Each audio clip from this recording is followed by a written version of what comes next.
got my pen, I've got my paper, I'm ready. Hi guys, I hope that everyone is having a good day. Happy Wednesday. Well, that's the day that this is getting posted. Today I'm going to be starting my new series. I'm going to start a sort of let's talk series. So kind of, you know, for my girls, we're going to be chatting about girly stuff. So I'm going to be talking about my driving test experience.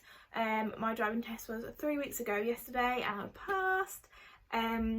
So for anyone that is, you know, coming up to their driving test, learning to drive, whatever, I hope this kind of helps put your mind at ease. Because I know when I was learning I had a lot of questions that felt silly but they weren't, so I really hope this answers them for you. If you have any more questions about test day or anything, please do comment them below. I will be more than happy to answer them. My name is Charlotte. If this is the first time that we are meeting, welcome to my channel. Thank you very much for clicking on this video. My Instagram is Charlotte Whiting Makeup and my TikTok is just Charlotte Whiting. So let's get on with the video. Okay, so the number of lessons that I had were, I had 39 hours.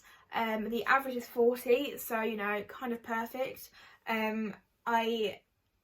My test was meant to be on the day that we went into lockdown.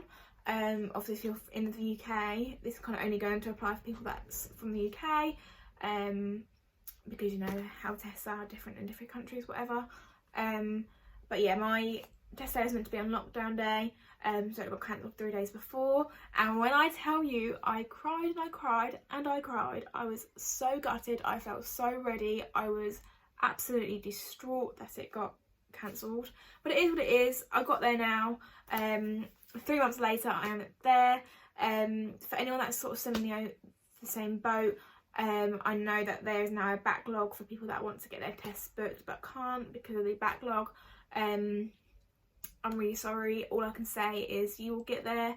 Keep on with the trying to book, and you will get there. So yes, I had 39 hours of lessons with my instructor. I spent about £900 on lessons. Each hour I think was £24 or something like that. But I also have my own car. I've got a little Fiesta, Fifi the Fiesta, sort of like once a week, an hour here and there with my dad, sort of short trips with my mum as well. So I'd say in total I had about 60 to 70 hours learning, which is a long time. I was learning for about 4 months before I passed. It was only, no, 5 or 6. I started my first lesson the day after my 17th birthday in December and I passed 3 weeks ago. So however long that is, that was only because of lockdown happening. I had about 60 to 70 hours of lessons. It was perfect. I was actually on holiday when it was booked. I was only about an hour away in a caravan park, and so my boyfriend brought me back so that I could do my test. I'd waited long enough. I was not waiting any longer. I spent most of lockdown at my boyfriend's, so I thought my learner's insurance was about £97 a month, so it's a lot of money for me to only be using it for small trips or for me not to be using it at all.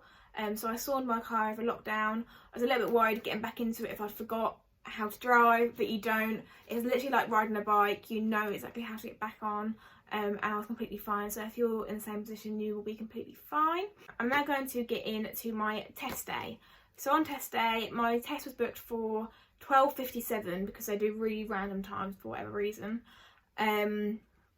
So on test day, my instructor got me at 11:57, so I had an hour before with my instructor. In that hour he showed me all of the under the bonnet stuff. The under the bonnet stuff is easy. It's very, very basic. Basically every single answer is look between the minimum and maximum line. It's just sort of like questions on how to check your brake fluid and stuff like that. Nothing hard, don't worry. It's not about the engine or anything scary. So yeah, that's how he went through that on test day. He'd been through it before, but just that it was fresh in my head. And then we just drove up to the test centre. That was pretty much the hour gone. It was good because I had some time with my instructor. He gave me some advice. He calmed me down a little bit, and I had some time to drive beforehand. So I kind of remember, you know, I can drive. And that is silly, but that's kind of what went through my head. It was like, oh my god, what if I forget how I can drive? And that just doesn't happen. So once you get to the test centre, your examiner will come out to you. Because of COVID, you don't go in the test centre anymore, so your examiner comes out to you. He comes over to your car. I was quite lucky. I wouldn't say I had a nice examiner, but he wasn't a mean one. Like, we didn't chat, but I could tell that he was kind of like nice and he wants you to pass. I feel like a lot of people are like, they're going to fail you, they've got to fail a certain amount of people, and none of that is true. You just got to prove to them that you can drive. They are not there to catch you out or anything. You just got to prove to them that you can drive safely. I'll get more into that as I tell you how my test went.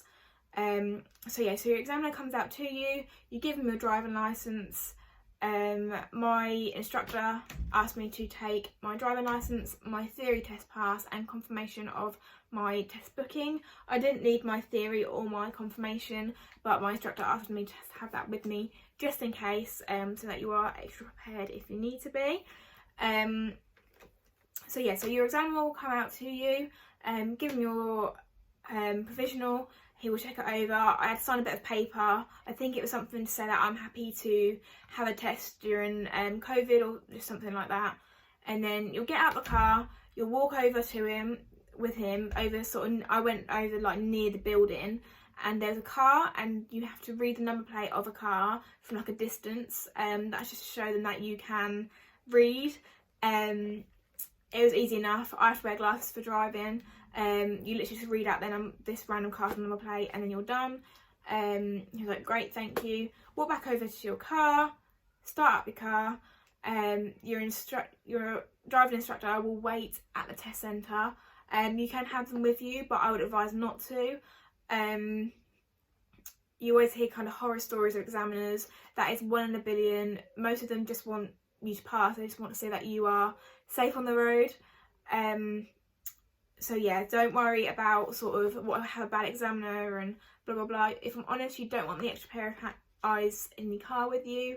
And also during COVID, they'd rather you not have your instructor in there with you because they want as little amount of people in the car as possible. Obviously COVID restrictions, etc.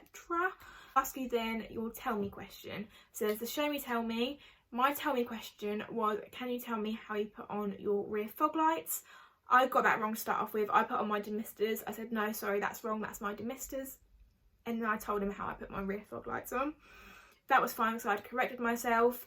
If you panic, it's okay, just relax. I kind of try to treat my examiner how I would my instructor. So I sort of, you know, okay, cool, you know, just kind of pretending he is my instructor. It is nothing but another driving lesson. Nothing random's going to happen where you're going to be like, oh no, I don't know how to deal with that. It's literally just another driving lesson, and that is the best way that I can explain it to you.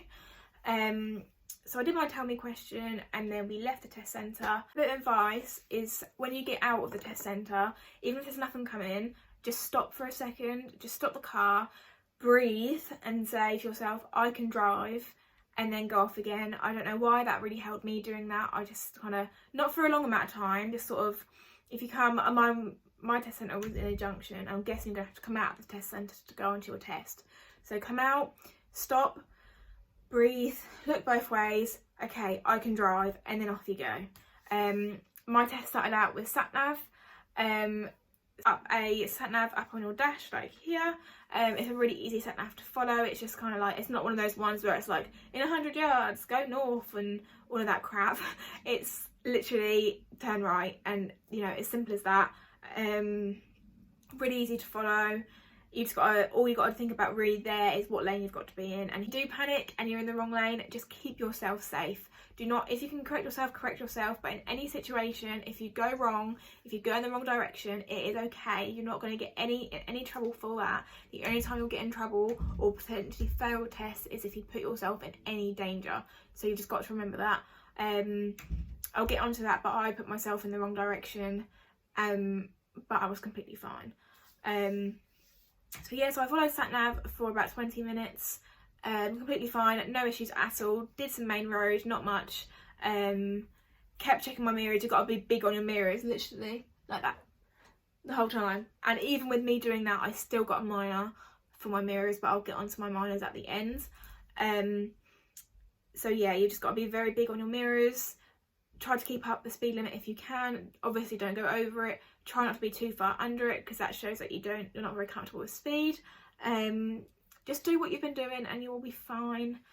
Be confident, remember you can drive. So yeah, I did my sat nav, and then he went into giving me directions. as normal, you know, left, right, straight on, whatever. Was completely fine. It was just like driving about with my instructor. That is the best way that I can describe it to you.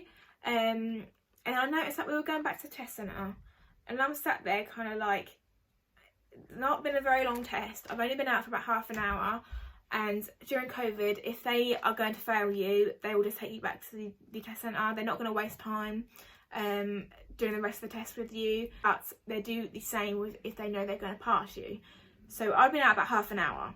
I'm going back to the test centre and I'm thinking, I've not done anything that is majorly wrong for me to have failed. Why am I heading back to the test centre?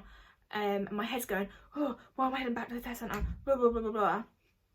But I tried to, you know, put that aside and concentrate on driving. If I'd failed, I'd failed, but I was trying to concentrate on then. This is where things got icky. I came up to a roundabout and I was going right, so I was in the right hand lane, and all the cars in the left hand lane looked happy. This is a big, scary, horrible roundabout. All the cars in the left hand lane, they all looked happy. So I was going into the right hand lane, and this arsehole swerves out, literally just swerves out in front of me. I had to slam on my brakes, literally do an emergency stop in real life. My examiner goes, and I was sat there like, oh my god. And I saw that my examiner went for his pedals, and if your examiner touches their pedals, that's it, you're failed. But I got there before him. Because I got there before him and I kept us safe, I was not wrong in that situation. It was that twat who pulled out. Because I reacted quickly, quicker than my examiner, that's what made me pass. If my examiner had got to the pedals before me, I'd have failed. So it was very close to failing, not because of me, it's because of another twat on the road. If you're on the road, please remember, if you see a learner car, they could very possibly be on their test. So just don't be an asshole. It's not hard. Leave them to it. Don't undertake them, because if you're on your test on the big roads and you get undertaken, that's when you're in the right hand lane. Someone comes out and goes over, you fail test, and that's not because of you. That is because of another twat. That is because you're not going fast enough in the kind of fast lanes. After that, I came up to the roundabout and took the wrong I nearly took the wrong exit, so I had to go around the roundabout again. Again, that wasn't any issue. We were just on the roundabout for a little while. I was kind of shook up from what had just happened, but that was no issue because I kept myself safe. He just redirected me. But when that happened, I went, shit.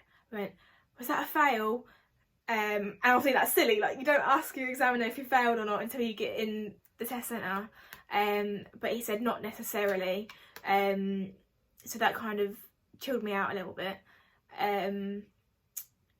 So yeah, so I headed back to the test centre and I'm still like, why am I coming back? I haven't done my manoeuvre yet. Got into the test centre and he asked me to do my reverse bay. Like I said, that is my worst one. So there are 4 manoeuvres. There's reverse bay, front bay, parallel park, which is not in between 2 cars, that's only in behind one, and there's the right hand reverse. So yeah, so I got reverse bay, which is my worst one. It went completely fine. I kept control of the car and I was fine. So I got into the space fine.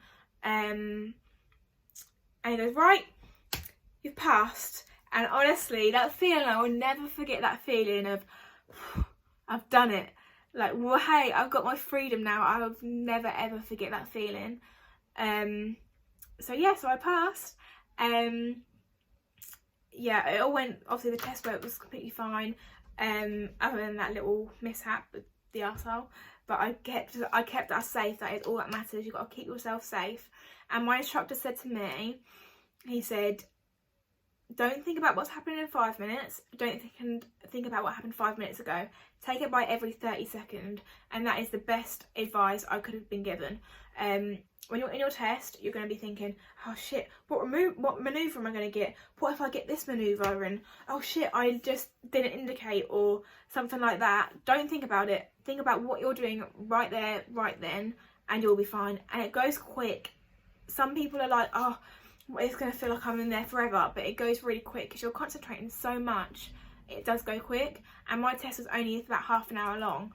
And the reason why he took me back was because he knew he was happy to pass me and he didn't want to waste the extra time. Same as they do if they're going to fail you. If they know either way, they're just going to take you back. If they're happy, if they're not happy, they're just going to take you back because you've done what you needed to do and they don't want to waste the extra time being in a small space with you because of COVID. I know a couple of people who have had tests recently who have only had really short tests.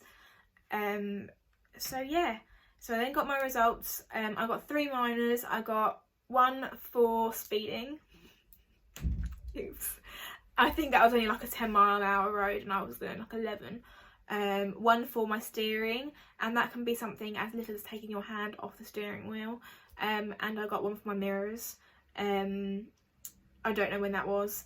You've got to be so big on your mirrors. I was so dramatic on my mirrors and I still managed to get a minor. So you can't worry about minors really, you've passed. It's 15 minors until you fail and I only got 3. So that's not an issue for me at all.